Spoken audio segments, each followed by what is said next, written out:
de desabamento. O Jornal Nacional apurou que a Polícia Federal já começou a fazer a perícia hoje. A Delegacia de Repressão a Crimes de Meio Ambiente e Patrimônio Histórico está conduzindo o inquérito. O museu mais antigo do Brasil foi residência de um rei e de 2 imperadores e abrigava 20 milhões de peças. A comemoração dos 200 anos do Museu Nacional há 3 meses foi em ritmo de carnaval e virou enredo na maior festa popular brasileira.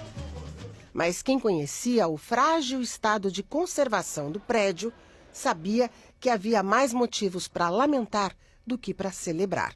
A maior instituição de pesquisa do país, que teve visitantes ilustres, como o físico Albert Einstein, tinha salas fechadas há 15 anos e paredes caindo aos pedaços.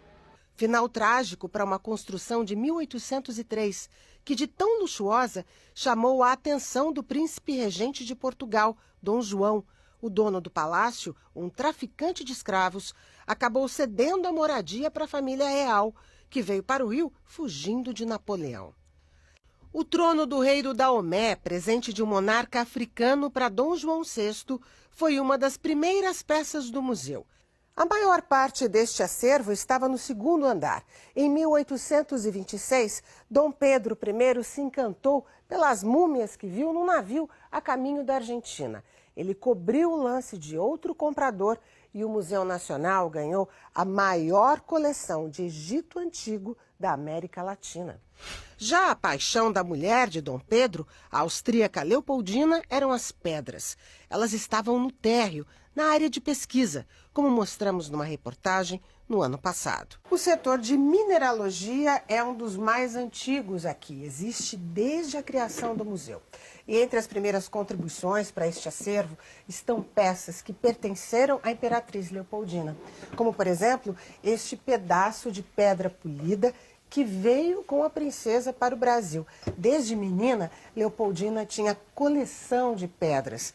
Este conjunto de cristais de quartzo também pertenceu à Imperatriz. Os pesquisadores ainda não sabem se ele foi encontrado na Europa ou aqui mesmo no Rio de Janeiro. No dia 2 de setembro de 1822, após uma reunião com os ministros recebidos no térreo, Leopoldina assinou a Declaração de Independência do Brasil. A sala do trono, no 2º andar, tinha retratos e móveis da época do Império.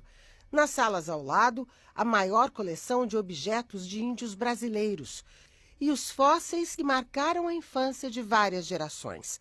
A preguiça gigante, o pterossauro e o dinoprata, reconstruído graças às contribuições de uma vaquinha pela internet. Em outra sala, no mesmo andar, as peças da era pré-colombiana, o crânio de Luzia, o mais antigo fóssil humano encontrado no Brasil. E os achados arqueológicos de Pompeia e Herculano, cidades italianas devastadas pela erupção do Vesúvio, uma coleção que pertenceu à Imperatriz Teresa Cristina, mulher de Dom Pedro II. O último quarto dele, no terceiro, estava fechado para o público. Com vitrais e algumas peças originais, o ambiente tinha virado um depósito de móveis. E no telhado, o conjunto de estátuas de divindades gregas encomendadas por Dom Pedro II.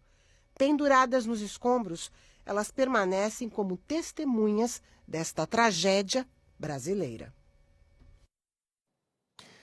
Pesquisadores vão criar uma força-tarefa para tentar recuperar o que sobrou do fogo. Um trabalho de garimpo para tentar salvar peças em meio à destruição. É o que os pesquisadores estão fazendo depois da tragédia no museu. Esta recolhe meteoritos. O professor especialista em peixes arrombou a porta da sala de trabalho para resgatar o material de estudo. Um técnico responsável por uma das coleções indicou que ele sabia onde estavam os exemplares insubstituíveis. Então, nesse momento, foi possível priorizar aquilo que não se pode perder para sempre. O paleontólogo Sérgio Azevedo foi diretor do Museu Nacional por 8 anos. Entrou no prédio ainda em chamas com os bombeiros. Do palácio, do prédio principal do museu, a aparência interna é muito triste. Teve uma perda muito grande. Só na paleontologia, uma das principais coleções das Américas, havia mais de 100 mil peças. Nós entramos lá e vimos que nós temos alguns armários de coleção que não foram totalmente destruídos. Mas esse trabalho tem que ser feito com extremo cuidado e por pessoas especialistas. Um acervo de reconhecimento mundial que virou cinzas. Todas as áreas, zoologia, botânica, arqueologia, antropologia, dinossauros, múmias, meteoritos, rochas, minerais. Um mundo de ciência que foi perdido. A preocupação dos pesquisadores era preservar essa memória. Foi quando surgiu a ideia de fazer impressões 3D de parte do acervo. Entre elas, a do crânio de Luzia e também das múmias. Centenas de peças foram tomografadas e as imagens tratadas no computador por pesquisadores do Instituto Nacional de Tecnologia e da PUC, no Rio. Todo esse trabalho serviu para criar um arquivo tridimensional de peças únicas. Elas são importantes porque contam a nossa história. Agora é a tecnologia do mundo moderno que vai ajudar a resgatar o passado perdido nas chamas. Esses modelos tridimensionais, feitos a partir de tomografia, que a gente tem feito já desde os anos 2000, eles são o melhor que a tecnologia consegue disponibilizar hoje para resgatar essa memória perdida, né? Não vai substituir nunca a peça original. O que vai servir vai ser um objeto que vai te dar uma ideia do que era o acervo que foi perdido. O incêndio no Museu Nacional ganhou destaque no mundo inteiro. As palavras escolhidas pela imprensa internacional mostram como o mundo viu a tragédia no Rio. Desespero. Foi assim que o New York Times descreveu a reação dos brasileiros e dos amantes de história ao redor do mundo. O Washington Post escolheu negligência para explicar a possível causa do inferno que apagou um pedaço da história da humanidade. Um país chocado. Foi como o espanhol El País descreveu a reação do Brasil. O jornal lembrou que nenhum ministro aceitou o convite para a cerimônia de aniversário dos 200 anos do museu.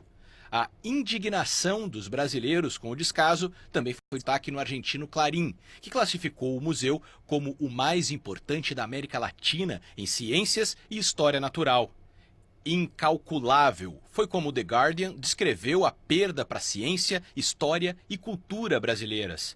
A correspondente da BBC na América do Sul viu na tragédia uma metáfora de uma cidade em crise que se tornou uma sombra do que já foi. Já de outros museus ao redor do mundo vieram palavras de condolências. Eles trataram o incêndio no Rio como a perda de alguém da família. O Museu de História Natural de Washington, por exemplo, disse que sofreu com o Brasil. Já o Museu de Antropologia do México disse que coleções como a do Museu Nacional são legados para a humanidade. E de líderes mundiais vieram as palavras de apoio. Numa rede social, o presidente francês, Emmanuel Macron, ofereceu especialistas para ajudar na reconstrução. E o presidente português lembrou que os dois países estão juntos nessa perda. O museu foi criado por um rei português, Dom João VI. E tinha património que, além de ser fundamental para a história do Brasil, da América Latina, da América em geral e do mundo, nos dizia muito também a nós portugueses e, portanto, acompanhamos o Brasil nesse pesar por uma perda que é irreparável. O Palácio do Planalto anunciou que o presidente Michel Temer articulou a formação de uma rede de apoio com instituições financeiras, empresas públicas e privadas para reconstruir o Museu Nacional. A Fundação Roberto Marinho lamentou profundamente a destruição de um dos maiores acervos arqueológicos, etnográficos, científicos e culturais do Brasil. A nota afirma, abre aspas, estamos devastados diante dessa tragédia que consumiu parte gigantesca da nossa história e resulta em uma perda irreparável, hoje e para as futuras gerações. Perde o patrimônio histórico e cultural, perde a ciência, perde a educação, perde o Brasil, perde o mundo. Fecha aspas. A seguir, como anda o ensino básico no Brasil pelos números do IDEB? E as medidas do governo argentino contra a crise econômica.